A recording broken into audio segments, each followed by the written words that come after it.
Welcome class, how are you all? I hope you all are doing good at home. May this video finds you in the best of health and spirits. So, अभी तक हमने जितना पढ़ा हमने computer network को देखा, computer network क्या होते हैं हमारे पास और कम्युनिकेशन कैसे होती है, कम्युनिकेशन के कौन कौन से रूल्स हैं, कंपोनेंट्स क्या हैं, कौन कौन से प्रोटोकॉल्स फॉलो होते हैं, कौन कौन सी चीज़ें हैं जो ज़रूरी हैं। फिर हमने ब्राउजिंग सुनी, हमने लेयर्स वगैरह देखी, सारा कुछ हम देख चुके हैं। ठीक है। अब एक चीज़ जो हम कंटिन्यूसली चैप्टर के स्टार्ट से सुनते आ रहे हैं वो है IP addressing. What is an IP address? ठीक है, आज जो टॉपिक है वो सारा आईपी एड्रेसेस के ऊपर बेस्ड है कि आईपी एड्रेसेस क्या होते हैं, कैसे बनते हैं और ये कैसे यूज़ होते हैं। ठीक है, एक चीज़ हमने नाम सुना था पोर्ट का और एक हमने नाम सुना था आईपी एड्रेसिंग का। आज हम इसको काफ़ी डिटेल में डिस्कस करेंगे। ठीक है, जैसे आपके हमारे टॉपिक का नेम भी है अंडरस्टैंड आईपी एड्रेसिंग। क्लियर होगी बात? अब क्या है IP address? Stands for internet protocol address. क्या है IP address? And internet protocol address. It is a unique identifier that is associated with the device when it is connected to a network. अब ये क्या है? ये एक unique identifier है, ये एक आईडी है जो किसी भी डिवाइस को तब असाइन होती है जब भी वो इंटरनेट के साथ कनेक्ट होता है। ठीक है, अब आपके पास क्या है? अब आपके पास क्या है कि जब भी आपकी डिवाइस इंटरनेट के साथ कनेक्ट होगी उसको कोई ना कोई आपके पास एक आईडी मिल जाएगी और उस आईडी को हम क्या कहेंगे? IP addressing. An IP address is assigned by a dynamic host configuration server, configuration protocol. अब ये आईडी कैसे असाइन की जाती है? ये आईडी हमें DHCP सर्वर के थ्रू मिलती है, यानी dynamic host configuration protocol server. ये सर्वर क्या करता है आपके पास? ये सर्वर आपके पास डायनामिक का मतलब होता है जैसे ही कोई चीज़ एग्जिस्ट अटेम्प्ट हुई है या अटैच हुई है उसी वक्त उसको उसका नेम मिल जाना या एट द स्पॉट काम होना। ठीक है, अब आपके पास क्या है कि जब ये ऐसे ही है जैसे आप स्कूल में आते हैं तो स्कूल में आने के बाद आपको रोल नंबर असाइन होता है।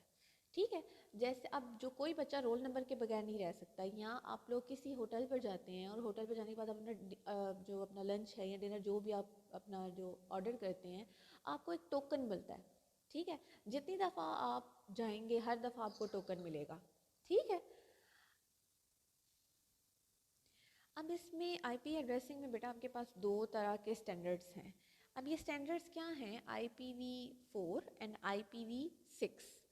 IPv4 और IPv6 क्या हैं बेटा? ये वेरिएंट्स हैं। IPv4 means internet protocol version 4 and IPv6 stands for internet protocol version 6।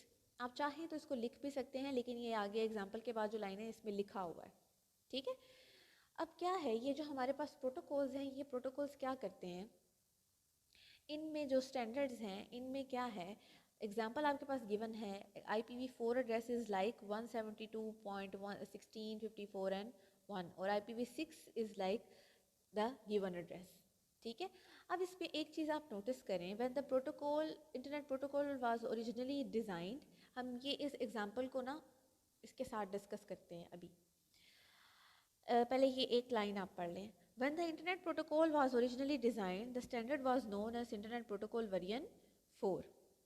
जब ये इंटरनेट प्रोटोकॉल बना हमारे पास तो उन्होंने डिज़ाइन किया तो ये जो स्टैंडर्ड था ये बेसिकली IPv4 था, जैसे कि हमारे पास जो पहली एग्जांपल है उसकी तरह। अब IPv4 जो है, the IPv4 is divided into 4 groups separated by a period और डॉट। ठीक है, अब ये जो IPv4 है इसमें 4 ग्रुप्स हैं। अगर आप राइट साइड से काउंट करना शुरू करें तो आपको 4 ग्रुप्स नज़र आएंगे। ठीक है, अब ये जो सारे ग्रुप्स हैं ये पीरियड के साथ, ये इसको फुल स्टॉप कह लें, इसके साथ सेपरेटेड हैं। Where each group can contain a decimal value from 0 to 20 to 55। अब ये जो है हमारे पास हर ग्रुप है इसकी वैल्यू 0 से लेके मैक्सिमम इसकी वैल्यू 255 तक जा सकती है। ठीक है, हर ग्रुप में 255 तक जा सकती की है, सिर्फ एक ग्रुप की नहीं है, ना ही ये हमारे पास हर ग्रुप की एक लिमिट है। जितने 4 ग्रुप हैं चारों 255 तक जा सकते हैं, मैक्सिमम रेंज 255 है और मिनिमम रेंज जिसकी 0 है। We have already learnt in chapter number 2 that conversion from decimal to binary, and according to that 255 is equals to 8 bits। ठीक है, अब हमने कन्वर्जन जो सीखी थी वो यहाँ पर हमारी इस्तेमाल होगी। होगा क्या कि हर ग्रुप को 8 बिट्स मिलेंगी अपना एक एड्रेस सेव करने के लिए। ठीक है, ये पॉइंट आप जेहन में रखें। एक ग्रुप जो हमें डेसिमल वैल्यू शो हो रही है वो हम मैक्सिमम 8 बिट्स तक शो करवा सकते हैं IPv4 में। It shows that maximum 8 bits are required for every group of IPv4। IPv4 में मैक्सिमम आप 8 बिट्स जो हैं वो एक ग्रुप को असाइन कर सकते हैं। तो इसका मतलब टोटल बिट्स जो हैं, अगर हमारे पास 4 ग्रुप्स हैं तो कितनी बिट्स होंगी टोटल? 4 बिट्स, सॉरी 32 बिट्स होंगी। 4 into 8 multi is equals to 32। ठीक है, और होल IP एड्रेस के लिए हमें 32 बिट्स रिक्वायर्ड हैं। 8 bits for each group, as we have 4 groups then there will be total equals to 32 bits। ठीक है, क्लियर हो गई बात। अब due to more and more devices connecting to the internet IPv4 addresses are running out. इस बात का क्या मतलब है? अब चूंकि हमारे पास, अब देखें दुनिया इतनी तरक्की कर रही है, हर बंदे के पास 2 से 3 डिवाइसेस हैं। अब क्या है कि ये जैसे जैसे हमारे पास डिवाइसेस इंक्रीज़ कर रही हैं वैसे वैसे हमारे पास स्पेस कम पड़ती जा रही थी। तो इस इशू को रिजॉल्व करने के लिए IPv6 जो है वो डेवलप किया गया। ठीक है, to accommodate the increase in the devices another standard of IP addressing is introduce which is called internet protocol version 6 और IPv6। ठीक है, ये इंक्रीज डिवाइसेस यानी कि जितनी ज़्यादा डिवाइसेस होंगी उतनी ज़्यादा हमें उसके एड्रेसेस चाहिए होंगे और उन एड्रेसेस के लिए IPv6 डिज़ाइन किया गया। ठीक है, it consist of 128 bits. IPv4 के लिए कितनी बिट्स चाहिए थी?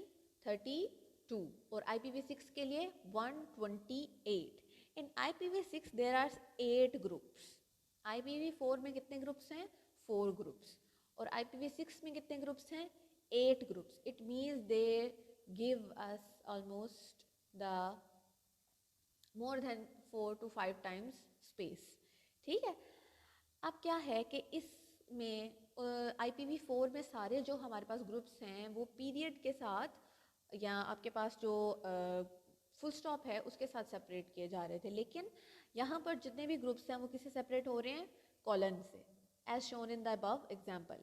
Each group can contain 4 hexadecimal digits। Point to be noted, इसको आप अंडरलाइन करें बेटा, ये मोस्ट इंपॉर्टेंट टॉपिक है। इसके हर पैराग्राफ में से एक शॉर्ट क्वेश्चन और MCQ निकलेगा।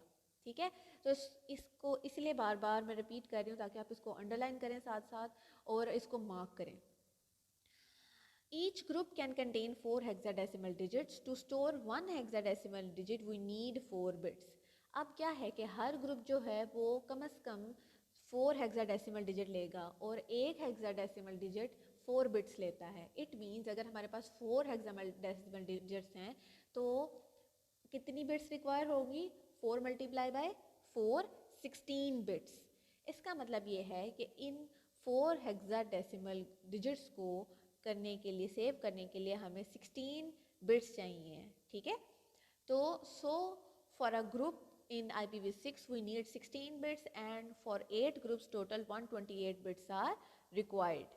1 hexadecimal digits requires 4 bits, 4 hexadecimal digits requires 16 bits, 1 group has 4 hexadecimal digits, so each group requires 4 multiplied by 4 is equals to 16 bits। ठीक है, 8 groups require 8 multiplied by 16 is equals to 128।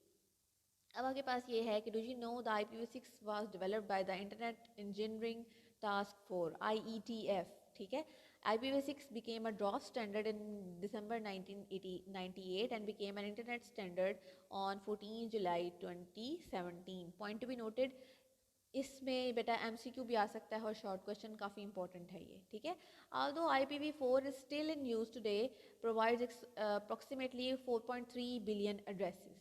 IPv4 जो है वो अभी ख़त्म नहीं हुआ, अभी भी करंटली इसको यूज़ किया जा रहा है और काफ़ी अच्छे से इस्तेमाल हो रहा है और 4.3 बिलियन एड्रेसेस हमें दे रहा है। लेकिन ये नंबर जो है पॉपुलेशन के यूज़ के हिसाब से बहुत कम है, ठीक है। तो उसके लिए हमारे पास हर बंदे के पास 2 से ज़्यादा डिवाइसेस हैं। अब किसी जिसके पास मोबाइल है उसके पास लैपटॉप भी है, किसी के पास टैबलेट है। तो जो है हर डिवाइस जो है वो इंटरनेट के साथ कनेक्टेड है। विदाउट इंटरनेट तो आजकल कोई काम नहीं होता, ठीक है।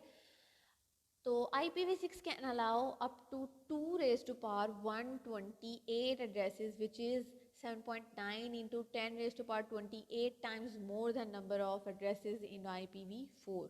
तो IPv6 जो है वो 7.9 into 10 raised to power 28 times आपको addresses जो है वो provide कर रहा है 1PV4 की निस्बत।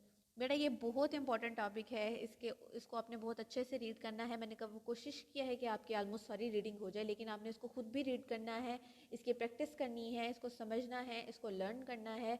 कोई पॉइंट इसमें से छोड़ने वाला नहीं है, ये सारे का सारा बहुत इंपॉर्टेंट है, ठीक है। पेपर पॉइंट ऑफ व्यू से भी और बोर्ड पॉइंट ऑफ व्यू से भी, ठीक है। एज अ लॉन्ग क्वेश्चन भी पूछा जा सकता है, एज अ शॉर्ट क्वेश्चन पूछा जा सकता है, और MCQs में आपको मार्क करवा चुकी हूँ उसमें, ठीक है। तो आपने इसको बहुत अच्छे से याद करना है, ये बहुत बहुत इंपॉर्टेंट टॉपिक है। ओके क्लास, अपना भी ध्यान रखें और अपने से जुड़े लोगों का भी। अल्लाह हाफिज़।